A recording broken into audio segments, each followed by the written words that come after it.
Radio Hamra, you're on the air. Hello. Hi, thanks for calling. Am I on the air? Yes, thank you for calling. Thank you so much for having me. This is actually my first time calling, and my mother suggested that I could call you. Okay. So here I am. And I wanted to say that in order to get more familiar with your work, I listened to your podcast about where you talked about fear of intimacy, which was very interesting, actually. And I have a question about dating. My dating question is that I was not born in Sweden. I live in Sweden, and I partially grew up here. I came here when I was 7 years old, and through my teenage years and late or mid-20s, I've been not really dating people, but I've talked to some guys, and I've had one relationship where I was absolutely not ready, I wasn't that mature.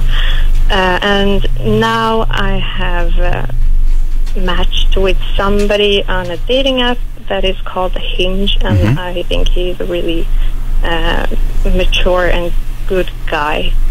But the issue is that he ended a 4-year relationship in summer, and when he signed up for that app, he wasn't ready at all to have another relationship. And then when we started talking, we realized that we have very much many things in common, and that we have chemistry. And now he's like, he has told me that he needs time in order to find himself again, which I absolutely understand. And I have chosen to continue talking to him, knowing that he might not be ready for a while. And something that has been bothering me is that he is trying, I think he's trying really hard to maintain his relationship with his ex-girlfriend. And they actually lived together, and she moved to Sweden from another country in order to be with him. And now their relationship is over, and he really, really, really wants them to be friends. Okay. And well, are they still living together or no? No. Okay. She moved out during the summer. And then also, so I can get some information from you, how old are you and how old is he? I am 27 years old, and he is 28. Okay. Now, of course, I'm talking to you, not him, but one of the issues, we talk about moving on and getting ready for another relationship, and time helps, but it depends on what we do with the time. So if I say I want to forget about someone and move on, but then talk to them every single day, I'm not going to do that. It's kind of like if we're saying I want to quit smoking, but I'm going to smoke every day, and then hopefully one day get over it. It's like, no, you have to just cut it off and move away from it, and slowly you will withdraw from it, so to speak. And in a relationship, it's a little bit different. It could be complicated because it's not just that physical part, and there's many other aspects. I guess you could say the same might be true of cigarettes too. But nonetheless, what he's doing with that time is very important in preparing if he wants to. It seems like he doesn't want to move on. Generally, I think friendships after relationships are very complicated for these very reasons, that it makes it hard to move on. It makes it hard to really create a new relationship.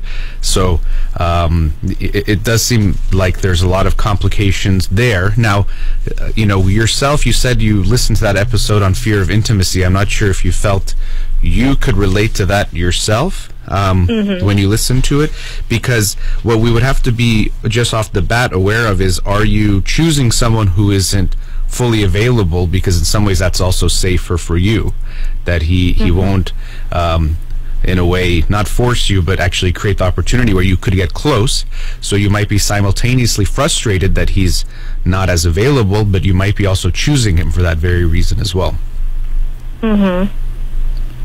So tell me a bit more about what's going on as far as, you said you met in, or they broke up in the summer, I think. When did you and him connect? We connected in the beginning of November. And then we really started talking on the phone a lot during Christmas and New Year's holidays. And then we met we went on a walk in the beginning of December, and then after that we started talking a lot more about ourselves and our backgrounds, and then from beginning of January we started like dating and like having longer encounters where we talk to each other, and yeah. Okay. So, and then where do things stand now?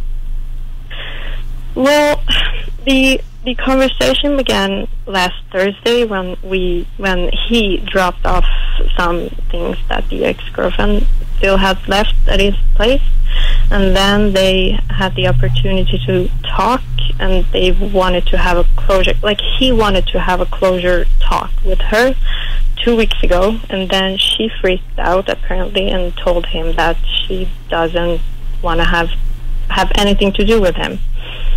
But when last Thursday came and he dropped the things off, they had a talk, and he got the opportunity to tell her that he was very disappointed in how she wasn't there for him when he was feeling bad during like the end of the relationship. And it was a really complicated relationship because the girl was depressed during most of the and towards the end of the relationship.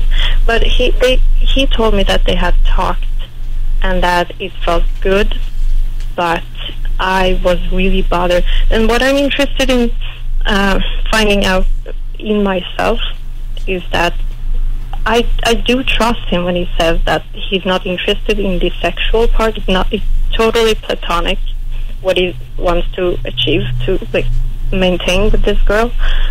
But I feel like it still bothers me because it feels like their relationship. They've obviously known each other longer time than I have known him, but it still bothers me that this deep connection is not what I have with him. If that makes sense. Well, I mean, you can't have 4 years worth of connection with him because you haven't known him that long. But I can understand that you don't like their friendship, or depends on how much they want to connect and be involved with each other. Especially if he's saying, "I'm trying to move on from her." Or I don't know if that's what he's saying. You said something along those lines. What is he saying he wants when it comes to you? What is he saying his own expectations or wants are in your relationship? What is he looking for? He wants to... What he told me was that he wants to focus on himself and where he is, because he needs to find his own routines after living together with somebody for so long. He needs to find himself. And what he expects of our relationship is that he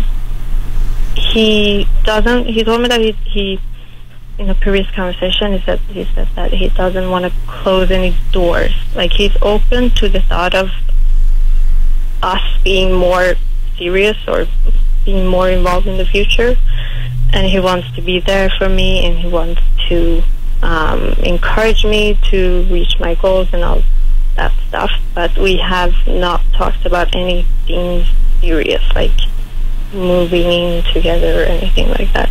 Well, there's a lot of steps. I mean, I would say a lot of steps before moving in together. Yeah. But even still, it doesn't seem like he wants to make or create anything serious with you. It seems like he's saying it's very casual and leaving doors open, but it seems like it's not just leaving the door open with you, maybe even, I'm not saying with his ex necessarily, but there just doesn't seem to be a level of wanting to try to make something work with you from what you're telling me.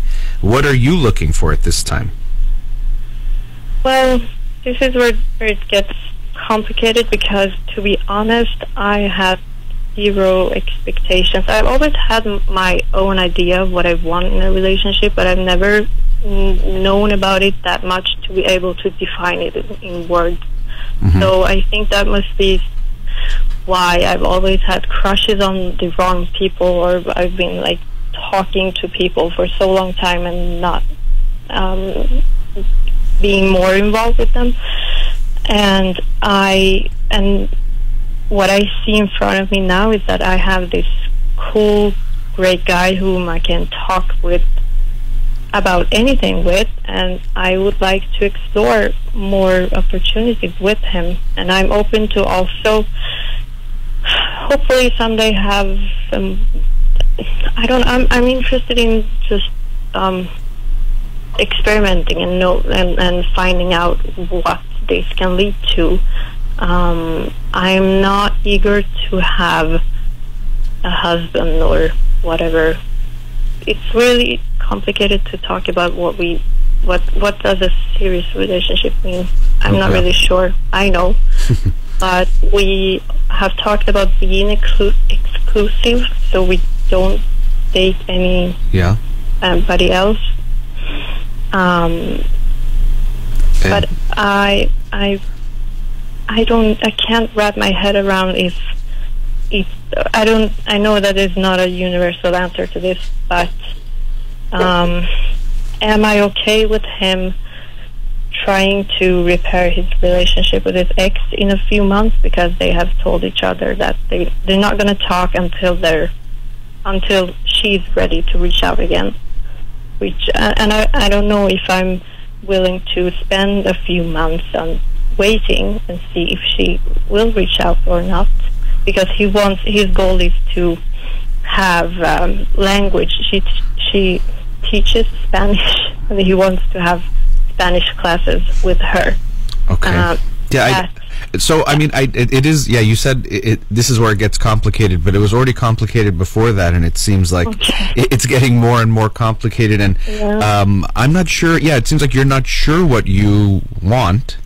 And of course, when we don't know what we want, it's hard to try to get it or create it in our life. And it just sounds like you're confused about, why do I want this? I don't want something serious, but I don't want him talking to anyone else. And so yeah. May I rephrase that? Sure. I want something that is long lasting and nice, but I'm not looking for a husband when I say that. Is that more clear? So it's a little bit clear. I mean, you want a serious relationship, but not necessarily marriage, which is possible. You can have that. But from what you're saying, he's not willing to give you that right now. He's being very, he's so focused on this ex, and, lots of people teach language. It's not that I don't know Sweden's language business, but I doubt she's the only person that teaches Spanish in the country. So it's strange how much he's trying to stay connected to this ex and working so hard to maintain and keep their friendship. It doesn't seem like he's willing to give you what you're even looking for in the short term, but I think because you're confused, it's hard for you to ask for what you might even want, because maybe you want him to completely end things with her, but you're not sure, because what if he wants something serious with you and you're not sure what you want? What I'd like to get into a little bit more, understanding your own background. And so we're going to go into a commercial break, but I do want us to continue the conversation, and you can tell me a bit about your own family and upbringing. What was your parents' marriage like and relationship like? Because even the way you talked about dating in your 20s was very passive, it sounded like. So there seems to be something that, there that might make it so that you are not looking for something, or you're not sure what you really want. So after the break, we'll talk a bit more about your own background to get a better understanding of yourself when it comes to relationships, and then we'll go from there, okay? Thank you. All right, let's go to a commercial break. We'll be right back.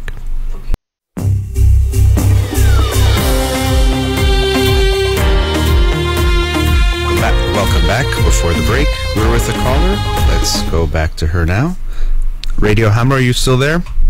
Yep, I'm still here. Okay. So we were talking about your dating situation that you're currently in, and as I mentioned before the break, wanted to get a bit more information and understanding about your childhood, what you saw from your parents when it comes to relationships, to see if we can get a better understanding of you and what you're looking for and why you might be a bit confused yourself. So can you tell me a bit about that, your family dynamics, the relationship your parents had, a little bit of that family history?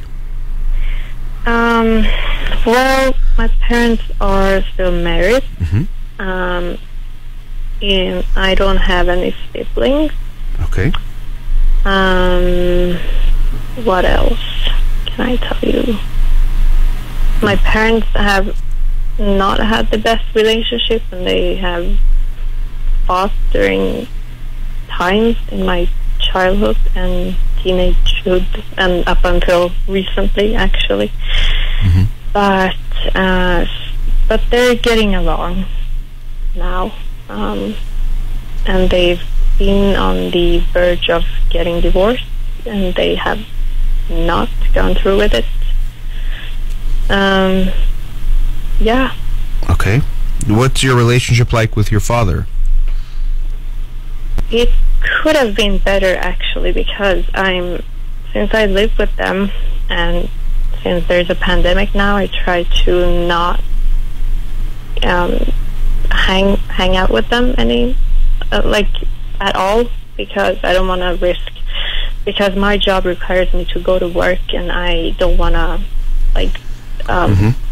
expose accidentally them. Yeah. So to be honest, we just say like, hi, how are you, good morning, good night, do you want to eat some food, and stuff like that. So I am aware of not having any deep conversations with them, and this is something that I every night remind myself of, like I should do it tomorrow, or I should talk with them more. Okay, what was your relationship like with your father growing up? Like, what is he like? When I grew up in Iran, my dad was mostly in Sweden, so he wasn't really there for any long periods of time. So I was in Iran with my mom. So when he came and said hi and visited us, it was really nice. It was fun, but it wasn't for long periods of times. Okay. Yeah. So I mean, there was he was distant, or I mean, literally distant, but not that involved in your life. So you weren't seeing him much, it seems. Yeah. Okay. So there could be something there that could relate to not wanting to get as close, or being used to people that aren't very available or not so close. Does that make sense?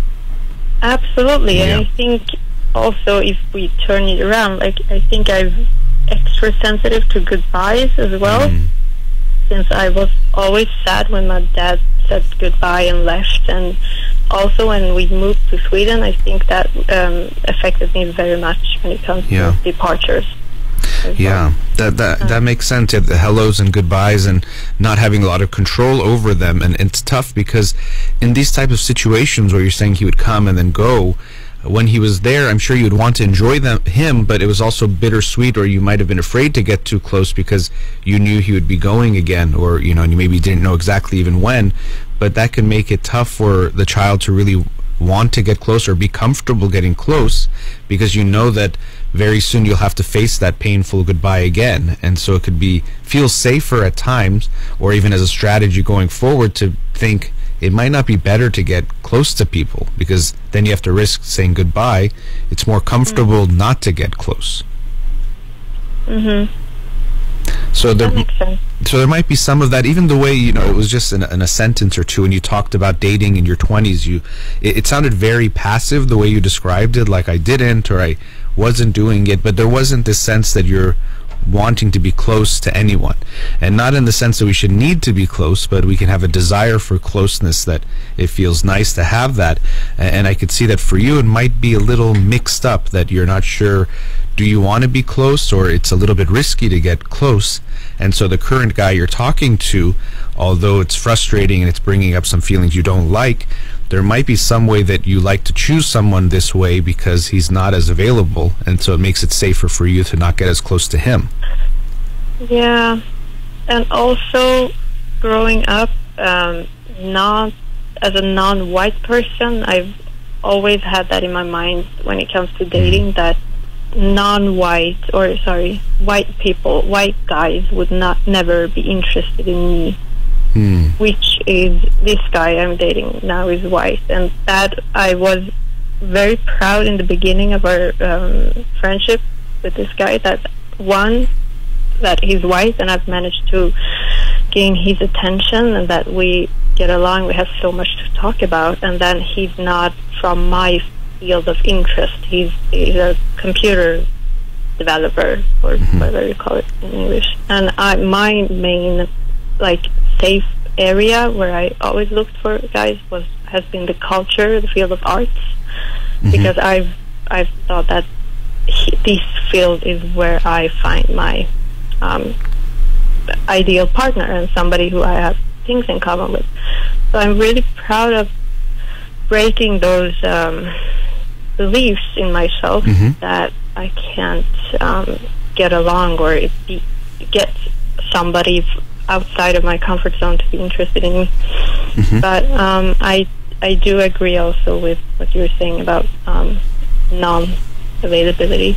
Yeah, I think that is good. Like you said, they were beliefs. A lot of times, not all of us have self-limiting beliefs, these ideas we've internalized that, like you said, these kinds of people won't be attracted to me, or I won't get along with them. And we come to realize that it was just a belief in our head, not necessarily based on reality, but we let those beliefs run our lives. So someone like you might not ever have tried to date someone who is, for example, white or from Sweden originally, because you thought you couldn't, even though we now see you can. But related to that, do you feel like if he gets to know you more, he's going to like you more? Or do you think there's any anxiety there about getting close to him and what he's going to think of you? The talk I've had with him is he has told me that he likes me. And he talked to me about, in the beginning of our friendship or contact, I can call it, he was very, he didn't want to have any feelings, but now he allows himself to feel those feelings. But we're not on that level where we've told each other that we love each other. But only we like each other. Yeah. He does like me. But so he's okay, and that's good. But the way that you said he didn't want to get his feelings involved, did he tell you that, or he later on told you that that's how he was at the beginning? When we in the beginning had the talk about what are you looking for, why are you on this app, he told me that he's not looking for anything serious. And then we talked more about it, and he said that he wants to be careful in order to not fall for anybody, because when he does, then he will get sucked into a relationship and not have the opportunity to work on himself now that he is not in a relationship. Yeah, but this idea, he keeps saying I have to work on myself alone. I mean, you do at times that has some validity to it, but it does sound like he's kind of an avoidant person, the way you're describing him. I don't want to have feelings, and so it seems like he's trying to avoid. But it's also puzzling for me, because you were saying I'm looking for something more serious, not necessarily marriage, but more serious. But you're saying at the beginning he told you I don't want anything serious, but you still pursued him. Yeah. So the bad thing we did was that we started talking, and then we never got into this talk before much later. So he told me that, and I told him that I am looking for something nice, and there is a word in English that I don't know, something that lasts. Okay. Like a long-term relationship? Yeah, long-term and nice, and then that both parties can support each other and be there for each other and have fun and respect and trust and all those important elements. And he told me that he doesn't want to hurt me, and that I was given the opportunity to think about whether I wanted to continue the relationship or not. And I chose to continue. But yeah. Okay.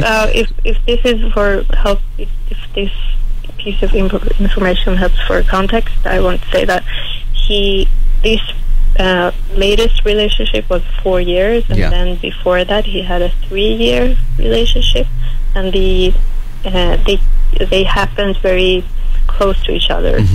And the way he describes it is that they just happened, as if he wasn't in control somehow. Like, yeah, he says that a lot. It seems that he's not in control of a lot of things, his feelings, and he gets sucked in and things. And so actually, he says he has some avoidant qualities, but the way you're also describing him, it seems like he doesn't want to be alone either. You're saying that, those two relationships were quickly after each other, and he started talking to you a little bit after, I guess, breaking up after a 4-year relationship. Taking a step back, so I know you said your mom had asked you to call or encouraged you. What's your question? Like, what are you trying to figure out right now? I'm trying to figure out whether, that's a really good question. I want to try my limits, because I told him that I don't want to compromise on anything that's very important for me, because I've done that many times in my prior dating situations. And now I want to be, I don't want to break my own limits of what I think is okay or not. And what is it that you want, and what is it that's not okay?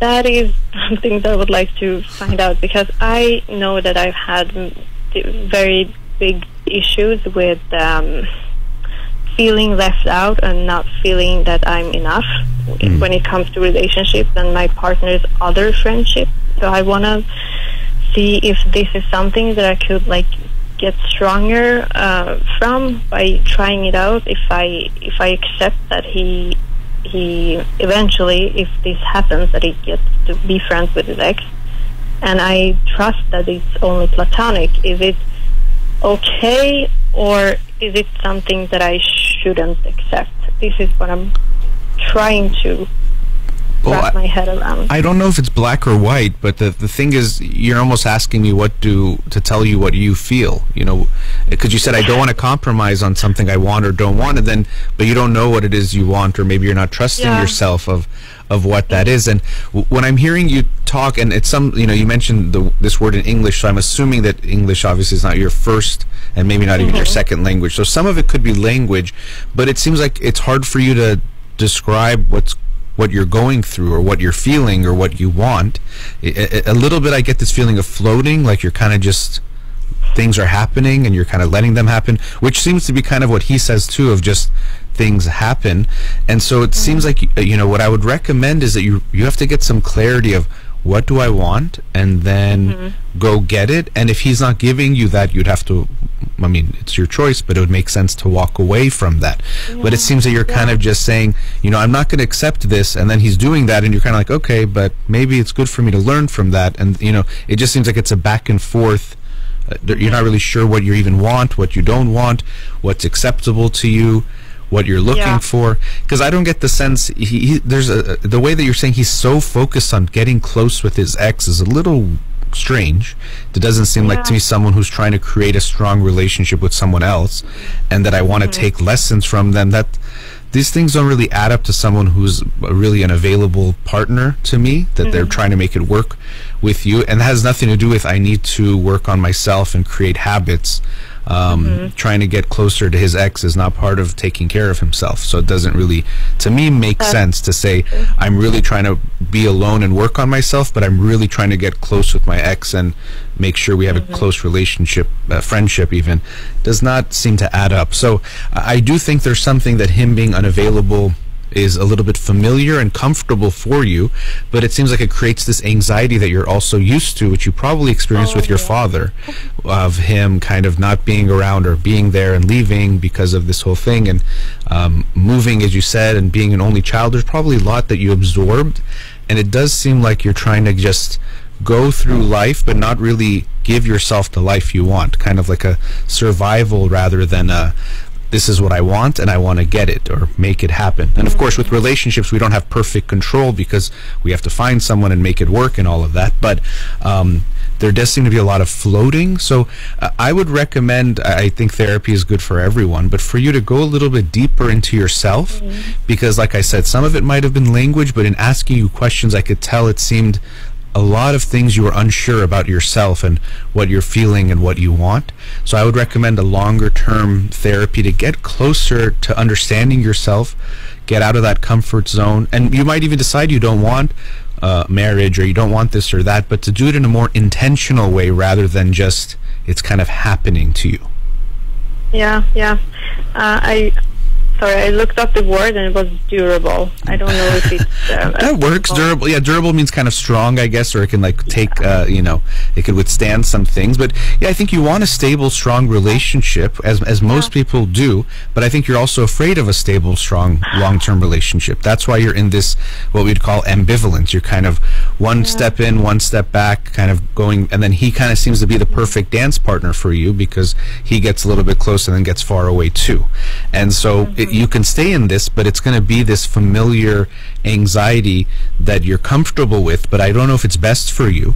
And that's why I would recommend going a little bit deeper, which is going to be uncomfortable, but to see what's really going on for you. What do I want? And then creating it rather than just seeing what happens and, let's just see whatever is going to happen happens.